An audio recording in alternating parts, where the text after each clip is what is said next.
Iri ni itangazo HEC Rwanda isohoreye abanyeshuri basabye inguzanyo yo kwiga mu mwaka w'icyiciro cya mbere cya kaminuza muri Rwanda Polytechnic. Rero HEC Rwanda yishimiye kumenyesha abanyeshuri basabye inguzanyo yo kwiga muri Rwanda Polytechnic bazatangira mu mwaka wa 2025 na 2026 yuko ibyavuye mu busabe bw'inguzanyo yo kwiga biboneka hanyuzwe ku rubuga rwa HEC Miss hec.hec.gov.rw ugakanda ahanditse request loan result ugahita ubona niba koko ubusabe bwawe bw'inguzanyo bwaremejwe. Hanyuma rero iyi ni cano y'ikizamini aho tubagezeho ibintu bye bitandukanye ndetse na update ku munyeshuri, cyane cyane abanyeshuri bashoje secondaire ndetse n'abandi banyeshuri bagiye batandukanye. Ukihagera kanda subscribe ufungure inzoga kujya ubona update nk'izi kugeraho ku gihe. Iri ni itangazo HEC isoreye abanyeshuri basabye inguzanyo yo kwiga muri kaminuza icyiciro cya mbere. Hanyuma rero iyi link unyuraho ureba koko niba inguzanyo yawe yaremejwe, ndaza kuyipininga muri comment ibanza uraza kuyibona nureba iyi video. Hanyuma ku bantu bari buze kureba iyi video kugeza ku musozo, turaza kubereka turebe dufata urugero rutoya turebe niba koko inguzanyo zabo zaba zaremejwe, mbereke n'ahantu wanyura bikakorohera.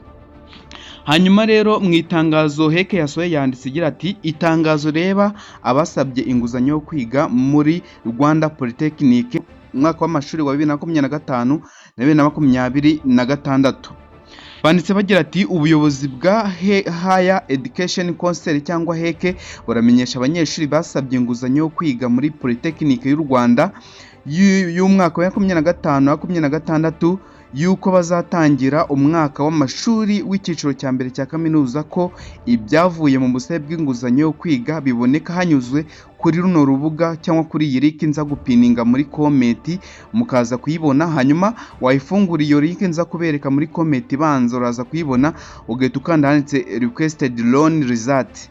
Uwasabye inguzanyo yinjira ahabugenewe akandikamo icyitwa registration number barayibonye, akabona ibyavuye mu busabe bw'inguzanyo yo kwiga kaminuza, akaba yabona n'urupapuro rw'umugereka ku byagendeweho. Rero mu gutanga izi nguzanyo ni ibintu bibiri. Icya mbere ni amanota y'umunyeshuri yagize mu mwaka w'amashuri yisumbuye muri uyu mwaka utambutse, wahawe result cyangwa wahawe diplome y'amanota 50%. Ibyo nibyo bagendeyeho. Rero iby'umunyeshuri ikindi bagendeyeho ni iby'umunyeshuri agiye kwiga muri kaminuza cyangwa ishuri rikuru ry'icyiciro cya mbere cya kaminuza. Icyitonderwa rero amanota y'uwasabye n'uburyo yabazwe biboneka ku mugereka w'itangazo ry'impuzandengo y'amanota 50% ku banyeshuri bakoze uyu mwaka watambutse w'amashuri yisumbuye. Ikindi cyitonderwa umunyeshuri uzahindura ibyo yahawe kwiga muri kaminuza inguzanyo ashobora kuyitakaza ndetse akayamburwa nazabone kaminuza. Hanyuma rero ku munyeshuri wahawe inguzanyo kuzahindura bizaba bigoranye ibyo azajya kwiga cyangwa ibyo HEC yamuhitiyemo kuzajya kwiga muri kaminuza, icyo gihe ashobora gutakaza inguzanyo yo kwiga kaminuza. Ikindi HEC izakira ubujurire bw'abatishimiye ibyavuye mu busabe cyangwa ibyavuye kuri runo rubuga hanyuze kuri HEC Miss hakoreshejwe link yabugenewe.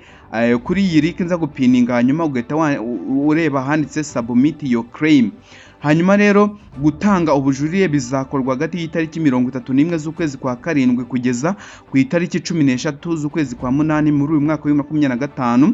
Nyuma yaho nta bujurire bazongera kwakira nyuma y'izi tariki. Iri ni itangazo ryasohowe ku itariki 31 z'ukwezi kwa karindwi 2025 risinywa ndetse bishyirwaho n'umukono w'umuyobozi mukuru wa HEC Rwanda uzwi nka Dr. Edouard Kadozi.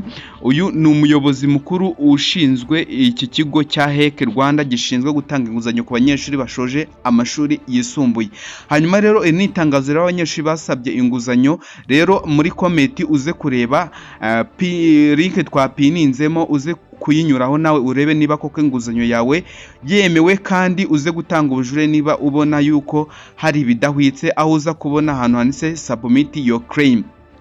Hanyuma rero reka dufate urugero rutoya turebe ahantu wanyura dufunguye kuri iyi link. Uraza kuyikandaho, nuyikandaho urahita ugera ahantu handitse reka tubirebe gatoya. Nuyigeraho urahita ubona ahantu handitse hano handitse ngo hekmisi.gov.rw, hanyuma uhite ureba ibyo ushaka kureba, urebe niba inguzanyo wayibonye, kandi niba utayibonye uze guclaiminga urebe ibyo ari byo. Hano ni ku kizamini, iyi ni channel tubagezaho update ku munyeshuri. Ukihajya ukana subscribe ukandi urayikinga iyi video, niba wayikunze ukayireba ukabona urayishimiye, jya uyirayikinga uyisharinge, kandi ujye muri comment tubwire ikintu twazabakoreraho ubutaha. Iri ni itangazo Heke yasoreye umunyeshuri wese ushaka kwiga icyiciro cya mbere cya kaminuza wasabye inguzanyo. Ndabashimiye cyane, njye ni Kalisa Mutabazi mwabanye muri iyi video. Reka tuze guhura mu kanya turebe izindi update zigenda zikugeraho uko bukeye uko bwije.